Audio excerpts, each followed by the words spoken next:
నవత TV ప్రేక్షకులందరికీ ముందుగా మహాశివరాత్రి శుభాకాంక్షలు. శివయ్య నామస్మరణతో మనసుని పునీతం చేసుకునే పర్వదినం ఆ మహాశివరాత్రి. ఆ పరమేశ్వరుడి కరుణా కటాక్షాలు అందరికీ అందాలనే ఉద్దేశంతో ఈ పండుగ విశిష్టతని తెలుసుకుందాం. శాంతం పద్మాసనస్థం శశిధర మకుటం పంచవక్త్రం త్రినేత్రం శూలం వజ్రం చ ఖడ్గం పరశుమభయదం దక్షభాగే వహంతం నాగం పాశం చ ఘంటం ప్రళయ హుతావహం సంకుశం వామభాగే నానాలంకార దీప్తం స్ఫటికమణి నిభిం పార్వతీశం నమామి. దీని అర్థం ఏంటంటే శాంతమూర్తిని 5 ముఖాలు 3 కన్నులు కలిగి చేతుల్లో త్రిశూలం వంటి ఆయుధాలను ధరించి పార్వతీదేవి సమేతుడై ప్రకాశించే ఆ పరమశివునికి నమస్కరిస్తున్నానని అర్థం. అసలు శివరాత్రి అంటే ఏంటో ఒకసారి తెలుసుకుందాం. శివ అంటే మంగళం, రాత్రి అంటే చీకటిని పోగొట్టే, మనలో ఉన్న అజ్ఞానం అనే చీకటిని తొలగించి జ్ఞానం అనే కాంతిని ప్రసాదించే రాత్రి శివరాత్రి. సృష్టి స్థితి లయకారకుడైన ఆ భోళాశంకరుడు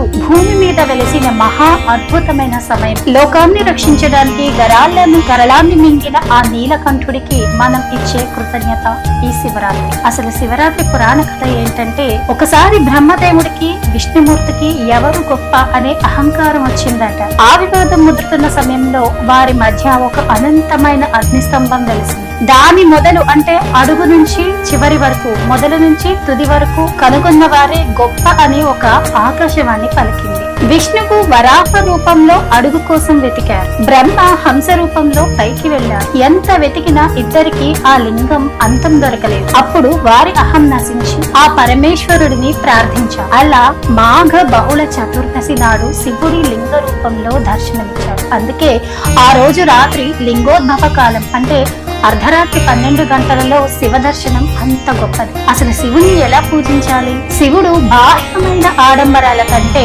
అంతర్గతమైనటువంటి భక్తిని చూస్తాడు. ఆయన అభిషేక ప్రియుడు. అభిషేక ప్రియ శివ అంటారు. స్వచ్ఛమైన నీరు, పాలు లేదా పంచామృతాలతో అభిషేకం చేయాలి. 3 దళాలు ఉన్న బిల్వ దళాలు అంటే మారేడు దళాన్ని సమర్పించాలి. ఇది త్రిగుణాలకు అంటే సత్వ రజో తమో గుణాలకు ప్రతీక. ఏక బిల్వం శివార్పణం అంటే ఒక్క మారేడు దళం భక్తితో పెడితే చాలు, ఆయన పొంగిపోతాడు. ఇక పంచాక్షరి మంత్రం పూజ చేసేటప్పుడు ఓం నమః శివాయ అనే మంత్రాన్ని మనసులో జపిస్తూ ఉండాలి. ఇక ఉపవాసం అంటే ఏంటి, జాగరణ ఎలా చెయ్యాలో చూస్తున్నట్లయితే, ఉపవాసం అంటే కేవలం తినకుండా ఉండటం కాదు. ఉప అంటే దగ్గరగా, వాసం అంటే ఉండటం, అంటే ఆ రోజంతా దైవ చింతనతో శివుడికి దగ్గరగా ఉండటం. వీటి నియమాలు ఏంటంటే, ఆరోగ్యవంతులు రోజంతా ఉపవాసం ఉండి మరుసటి రోజు ఉదయం పారణ చేయాలి, అంటే భోజనం చేయాలి అని అర్థం. ఇక వీలు కాని వారు పండ్లు పాలు కూడా తీసుకోవచ్చు. ఇక జాగరణ అంటే నిద్రపోకుండా ఉండటం, అంటే టీవీలు చూడటం కాదు, మొబైల్స్ చూడటం కాదు, శివలీలు వినడం, భజనలు చేయడం, లింగోద్భవ కాలంలో శివుడిని ధ్యానించడం, మనలోని ఇంద్రియాలను అదుపులో ఉంచుకోవడమే నిజమైన జాగరణ. అసలు ఉపవాసం అంతా అయినాక ఆ ఉపవాసాన్ని ఎలా విడవాలి ఒక్కసారి చూసుకుందాం. శివరాత్రి ఉపవాసాన్ని విడవడాన్ని పారణ అంటారు. ఇది చేసేటప్పుడు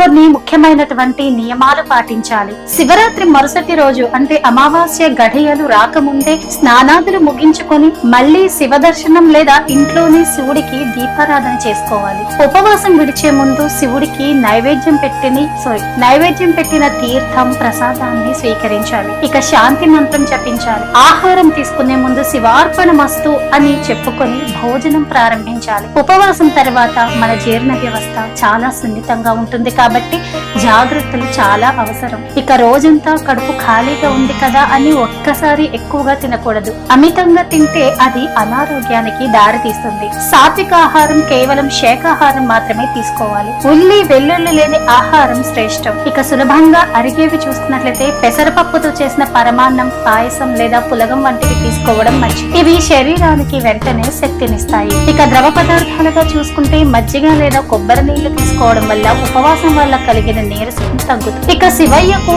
ఆత్మ సమర్పణ చేయాలి. శివరాత్రి అంటే కేవలం ఒక్కరోజు చేసే పూజ కాదు, మన జీవితాన్ని శివమయం చేసుకోవడం. ఆ కైలాసవాసుడు భక్తులు మన దగ్గర కోరుకునేది బంగారం కాదు, కేవలం మనలోని అహంకారాన్ని, కోపాన్ని ఆయన పాదాల దగ్గర వదిలేయమని అడుగుతాడు. చివరిగా ఒక్కటి గుర్తుంచుకోండి, మీరు అభిషేకం చేసే నీరు శివుడి శిరస్సు మీద పడుతుంటే మీ కళ్ళల్లో భక్తితో వచ్చే కన్నీటి చుక్క ఆయన పాదాల మీద పడాలి. అప్పుడే ఆ భోళా శంకరుడు ప్రసన్నమవుతాడు. మీ కష్టాలన్నీ ఆ గారల కంఠుడు మింగేసి మీకు సుఖశాంతులను ప్రసాదించాలని కోరుకుందాం. శివరాత్రి అంటే కేవలం కడుపు మార్చుకోవడం కాదు, కంటి పాపలా మనల్ని కాపాడే ఆ తండ్రిని గుండెల్లో కోవడం. ఆ రోజంతా మీరు తిన్న ఆహారం కంటే మీరు పలికిన నమఃశివాయ అనే మంత్రమే మీ ఆత్మకు నిజమైన తృప్తినిస్తుంది. రాత్రంతా మేల్కొని ఉండటం ఒక ఎత్తు అయితే, ఆ మేల్కొన్న సమయంలో పరమేశ్వరుడి తత్వాన్ని మననం చేసుకోవడం మరో ఎత్తు. మనలోని అహంకారం చచ్చిపోయి